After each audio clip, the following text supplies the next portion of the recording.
It was one of those quiet Sunday evenings, heavy with the weight of the past week, the kind of night when you can no longer lie to yourself. A single careless sentence shattered the life I had built with the man I once believed was my soulmate. I never meant for him to hear it. I didn't even realize he was nearby. But he did, and with those words, everything we had unraveled. My closest friend Sarah had stopped by for a glass of wine. We sat in the living room, wrapped in the soft stillness of the evening.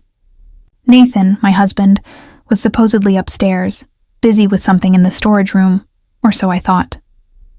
The wine loosened my guard, and the frustrations of recent months came pouring out. The arguments, the silences, the exhaustion. I don't know, Sarah. I sighed, pressing my temples. Some days I wish I hadn't married him.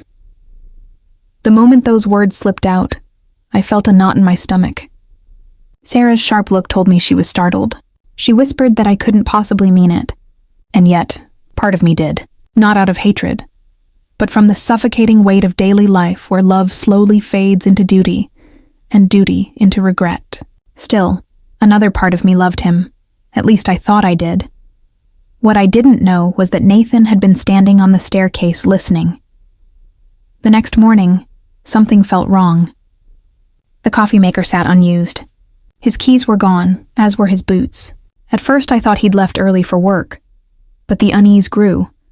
Nathan never left without saying goodbye. By midday I called him. No answer. I texted him. Nothing. Then I saw it. A single email in my inbox. The subject line read, "Farewell."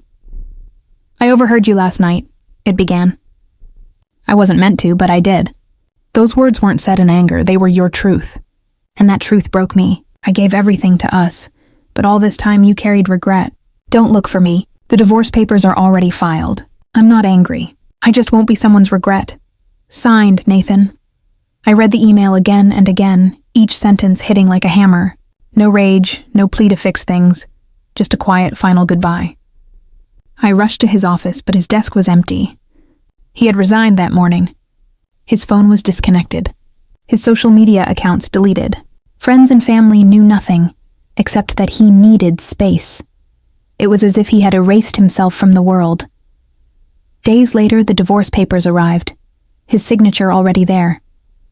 The process was cold, formal, and final. I waited for anger to come, for denial, but instead there was only crushing guilt. Memories of our early years flooded back. Nathan looking at me as if I were his whole world, his quiet patience, his unwavering love. Even days before, at dinner, he was still trying. He was still there. I was the one who drifted. Weeks turned into months. Sleep eluded me as I replayed that one moment with Sarah, wondering why I had said it. Did I mean it? Or was it my own insecurity spilling out? Unspoken to him but confessed to someone else. I even hired a private investigator, but the trail was gone. No new address, no financial record. Nathan had vanished completely. And with time, I understood why. To him, hearing those words wasn't just hurtful. It was the truth laid bare. He realized my love had eroded, and he chose to leave with dignity intact. Now, I often wonder where he is. Has he found peace? Has he found someone who wakes each morning grateful to be with him? Because I know now, he was the best choice I ever made. But I realized it too late. Nathan left to protect his peace.